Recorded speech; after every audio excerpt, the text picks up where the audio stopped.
E aí, jovens da internet, como é que vocês estão? Tudo bem com vocês, gente? Mais uma aulinha de geografia que nós vamos estar assistindo, né?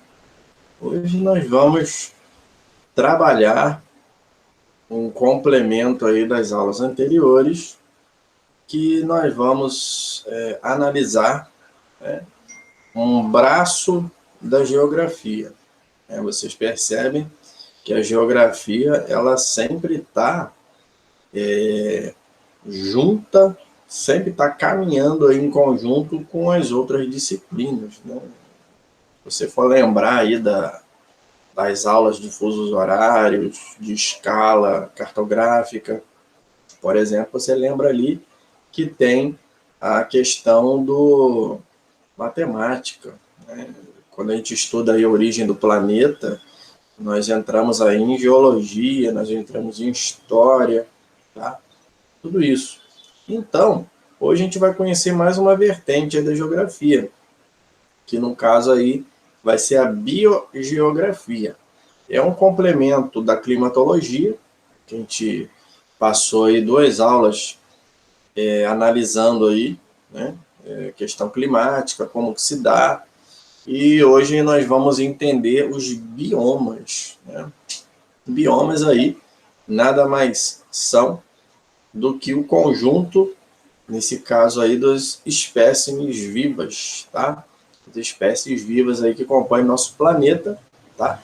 E, de acordo aí com as suas características, né, eles se agrupam em determinados lugares, né? Então, quando, por exemplo, você tem ali um lugar de característica climática quente, você vai ter um conjunto de espécies ali que são adaptadas àquela região, assim como lugares frios, lugares tropicais, lugares secos, lugares chuvosos e por aí vai, tá?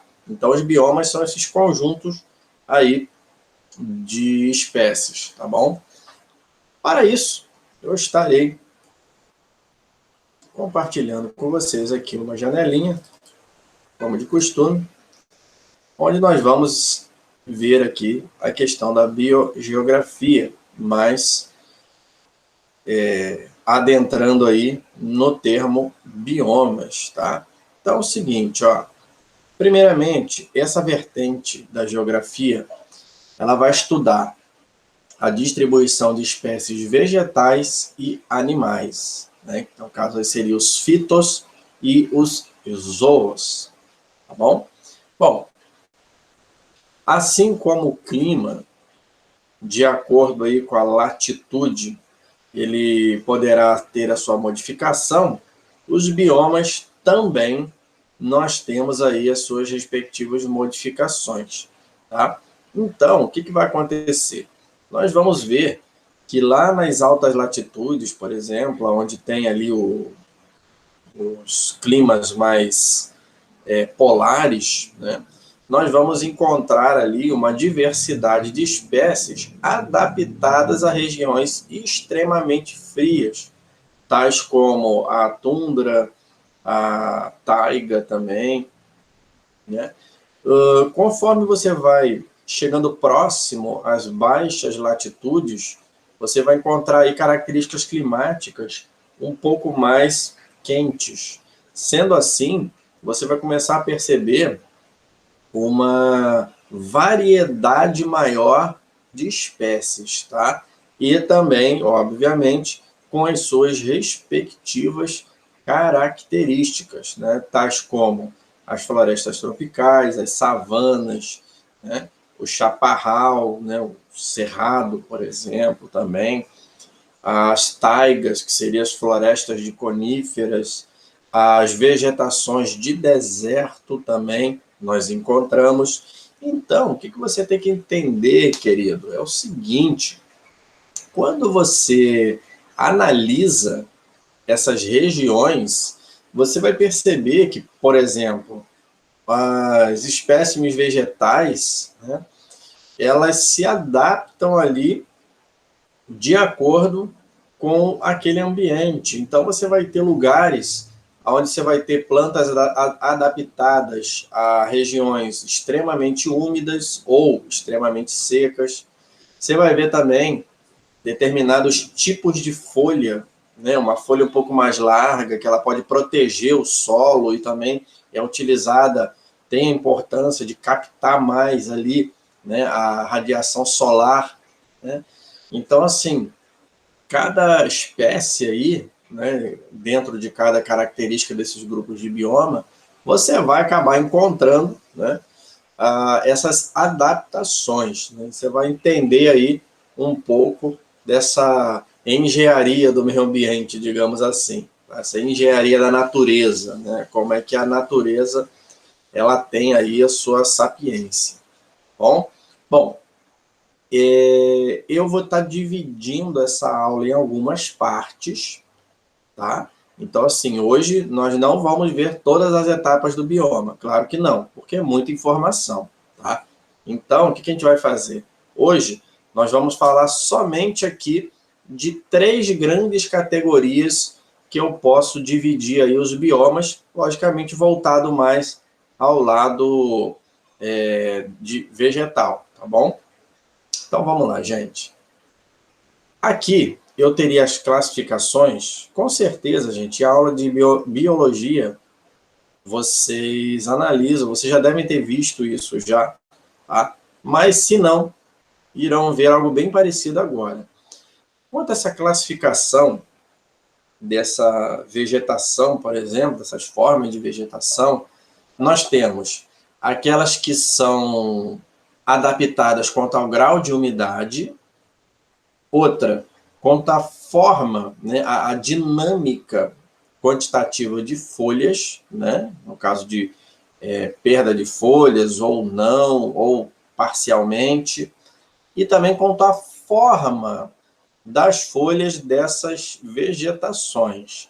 Tá? Então, os 3 grandes grupos são esses: umidade, folha, forma. Tá? Quanto ao grau de umidade, são nomes um pouco difíceis, meio complicadinhos, mas você não tem obrigação de decorar, você tem obrigação de entender. Então, vamos tentar entender bem devagarinho, tá? Para ficar tranquilo. Então, olha só.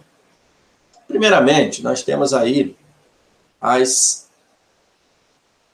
higrófitas, né? Vocês vão ver higró ou hidró. Quando você fala a palavra hidro, a primeira coisa que vem na nossa cabeça é o quê? Água, tá? Então, o que vai acontecer, gente? Esse primeiro modelo aí, adaptam-se aos ambientes úmidos. Darei um exemplo para vocês. Olha só. Dentre essas imagens, nós estamos vendo as primeiras ali, né? Que no caso ali são espécimes que adaptam-se altamente, tá, a ambientes extremamente úmidos.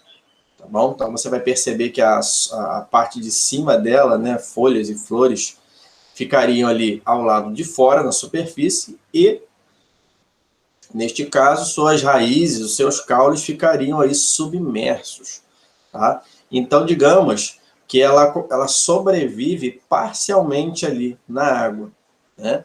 Ela não consegue viver mergulhada, igual o próximo modelo que a gente vai ver. Então, vocês estão vendo esse exemplo aí. A Vitória Régia é um grande exemplo acerca aí dos tipos de vegetações hidrófilas, tá? A segunda, no caso aqui, é a hidrófita. Vocês podem perceber que eu coloquei hidrófita e na foto está hidrófila. Não tem problema, tá?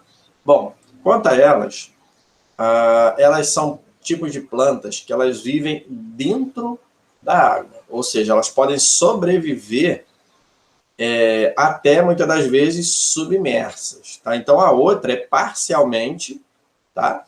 E essa outra, ela já seria, nesse caso, ela pode viver totalmente ali na água. Tá? Então, por exemplo, vocês estão vendo aí exemplos ali dessa vegetação hidrófila, onde você encontra ela, parte dela totalmente submersa. E uma outra parte dela, ela se encontra aí para fora, né, de acordo com o seu desenvolvimento. Mas o entendimento principal dela é que ela pode sobreviver totalmente em um ambiente 100% úmido, tá? Tem exemplos que às vezes a gente analisa, tipo, às vezes a gente vai tentar plantar alguma coisa, e as pessoas falam assim, não, quando você botar semente, você já joga uma aguinha lá. Só que você tem que entender o quê? Aquele tipo de planta lá que você está querendo que cresça, né? Aquela sementinha lá que você colocou, ela é uma espécie de planta que precisa sobreviver com muita umidade ou pouca umidade. Por quê? Se você plantar um determinado tipo de espécie onde ela não necessita de tanta umidade, basta você lá regar só um pouquinho e pronto, e ela se vira, né? Ela vai desenvolver legal. Mas se você exagerar na umidade ali do solo que você plantou aquela semente, o que vai acontecer? Provavelmente ela não vai germinar e vai morrer, né? A semente, ela, ao invés de germinar, ela apodrece, tá? Então, você precisa saber, né, que tipo de planta ali você está querendo desenvolver. Se ela necessita de muito, de pouco, para você ter ali o desenvolvimento correto dela. Tá? Então, é um exemplo aí que eu estou dando aí para vocês. Bom, o terceiro modelo é as mesófilas, né? Então, elas adaptam aos ambientes com regularidade de chuvas. Então, essa terceira imagem aqui que vocês estão vendo, aonde seria mais uma vegetação normal, principalmente da nossa região aqui, dos climas tropicais, tá? Aonde elas sobrevivem com uma certa irregularidade aí no caso de chuvas, tá? Perdão, com regularidade de chuvas, né? E nesse caso seria voltado aí para regiões onde você tem uma normalidade na questão de chuva. Então, assim, quando ela chove constantemente, essa região chove constantemente, tá? Então, essa vegetação, nesse caso aí, ela é adaptada para este tipo de situação. Ou seja, uma considerável quantidade aí de umidade que ela necessita, tá? Por isso que você está vendo aí uma grande característica referente a isso seria as florestas densas, tá bom? Bom, outra questão também seria as antropófilas. Nesse caso, seria o quê? Adaptam-se aos ambientes alternadamente úmidos e secos. Essa quarta imagem aqui. Gente, essa quarta imagem, ela vai mostrar o quê? Um cenário onde você tem um clima com irregularidade de chuva, ou seja, épocas que chovem mais, épocas que fazem mais seca, tá?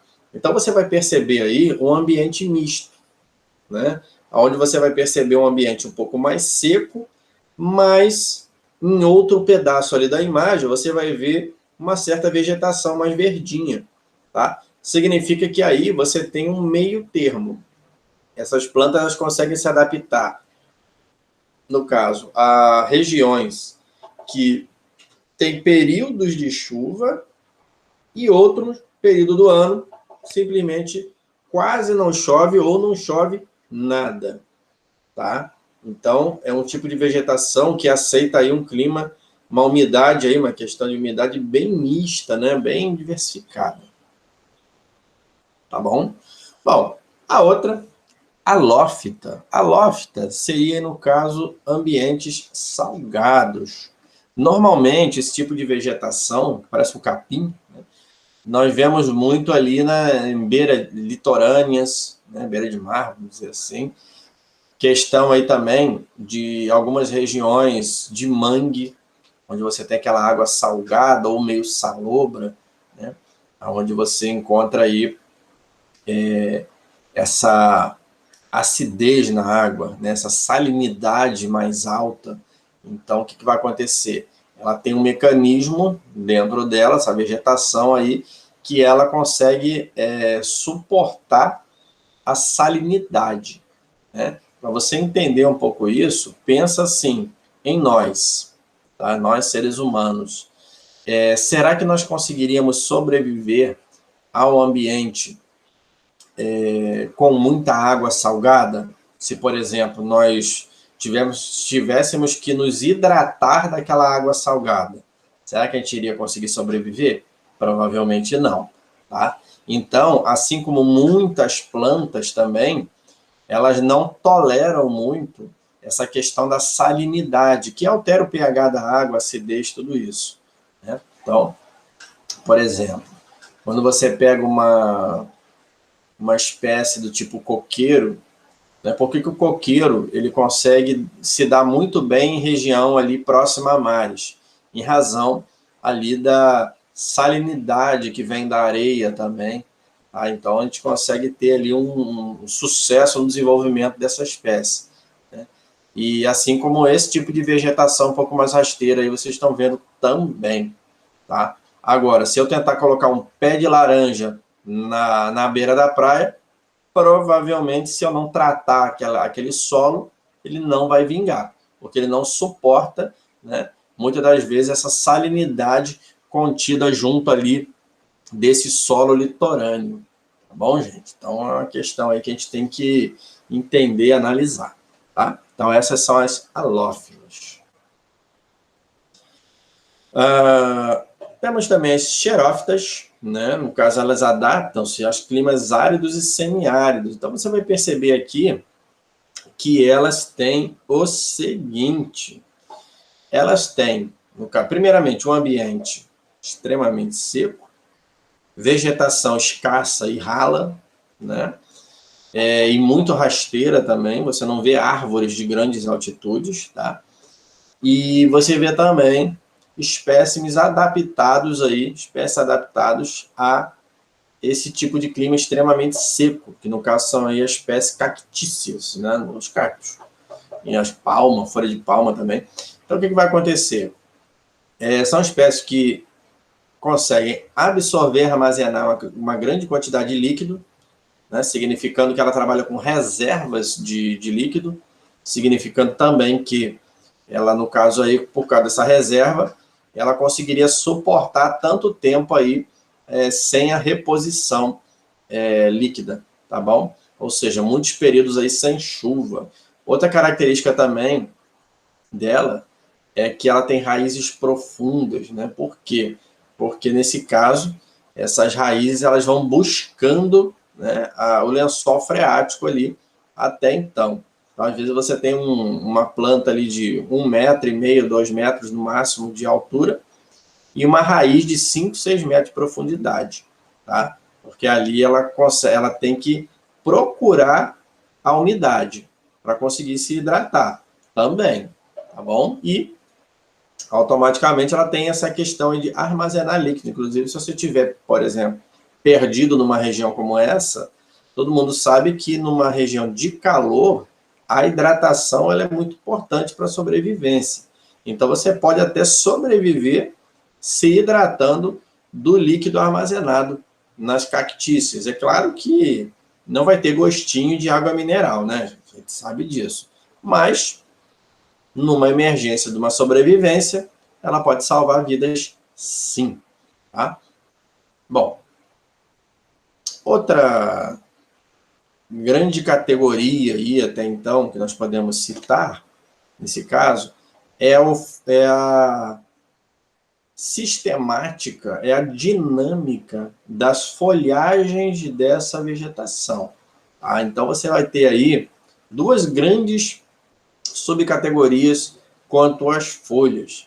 Então, você tem o sistema de caducifólias, ou seja, quando todas as folhas caem numa estação.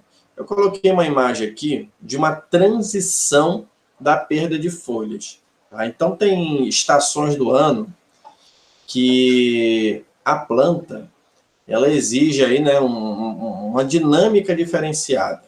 Tá? Então, ela tem esse mecanismo de perca de folhas para ela se manter viva, tá? E com a sua respectiva umidade ali, né? É como se fosse a energia, um modo de economia de energia, digamos assim, tá? Que a planta ela desenvolveria aí até então.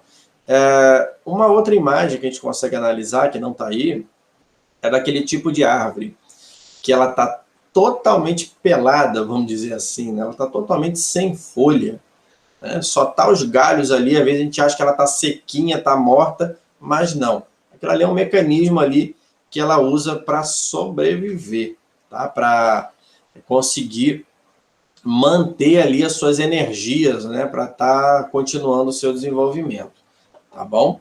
Então, essas são aí, no caso, as caducifólias.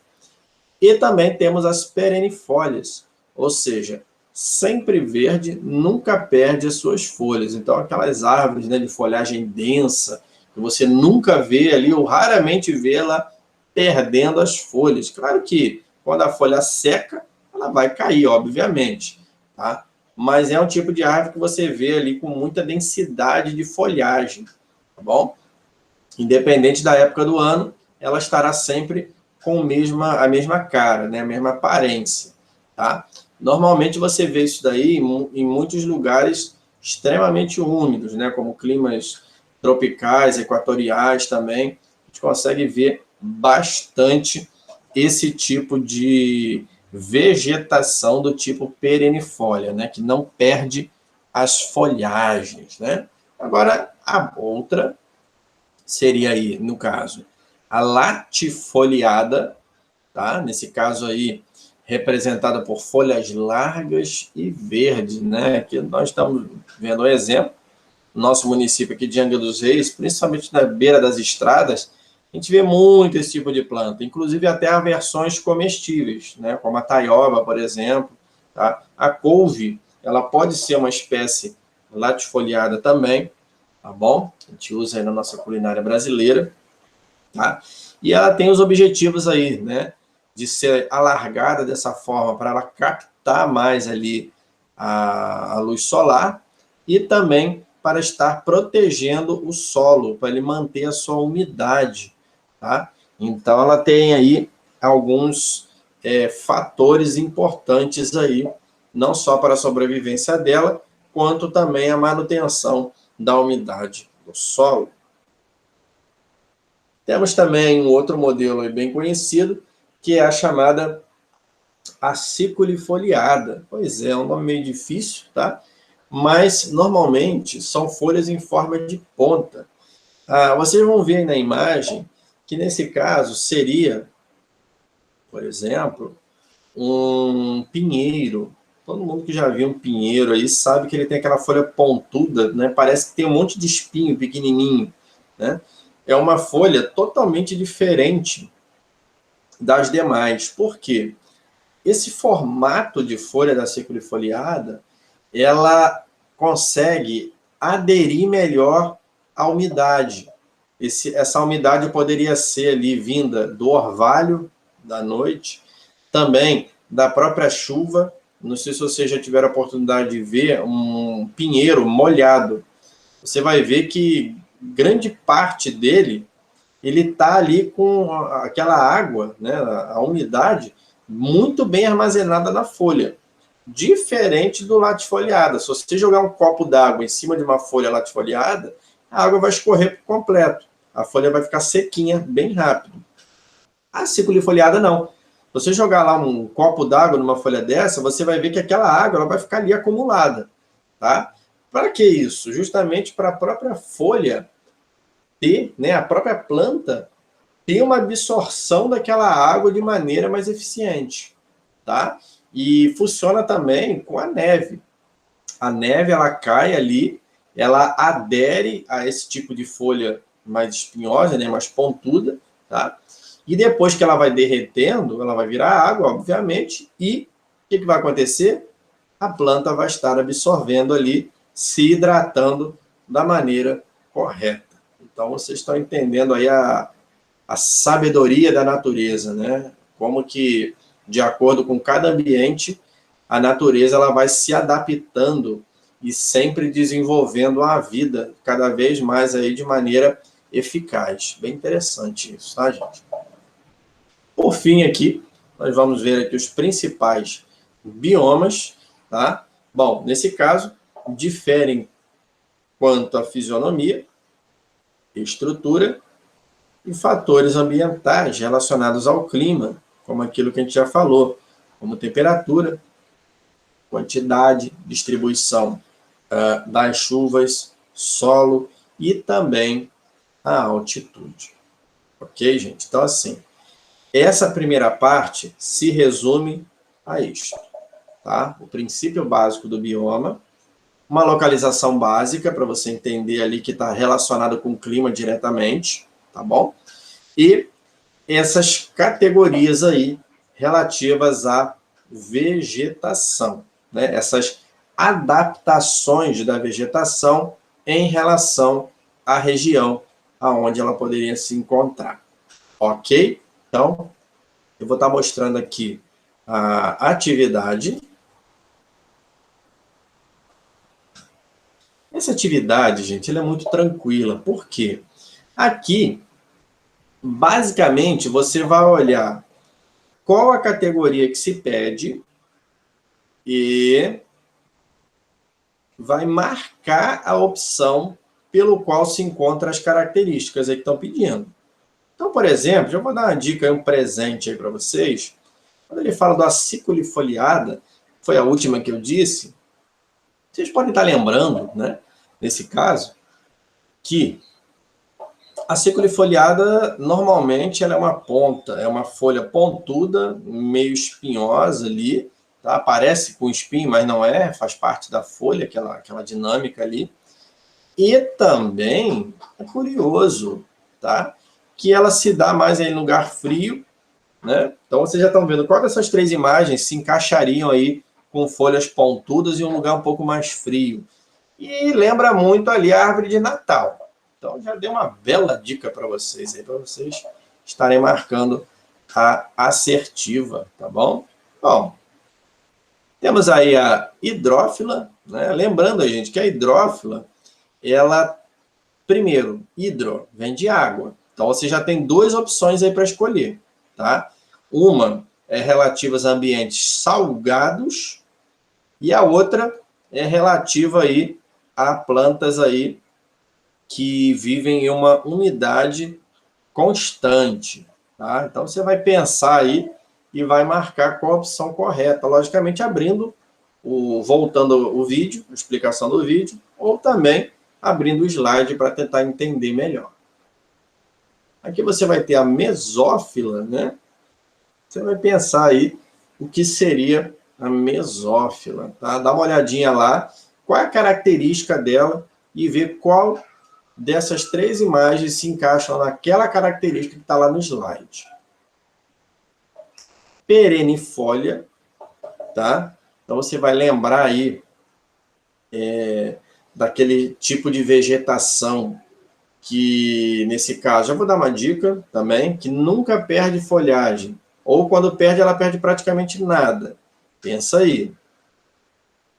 Temos também a xerófila, tá? Então você vai pensar aí se é uma vegetação para um lugar um pouco mais quente, ou é mais frio, né? Se é uma planta que armazena líquido dentro dela, se ela tem raízes profundas ou não. Pensa aí. Halófila. Então você vai pensar aí também na questão umidade.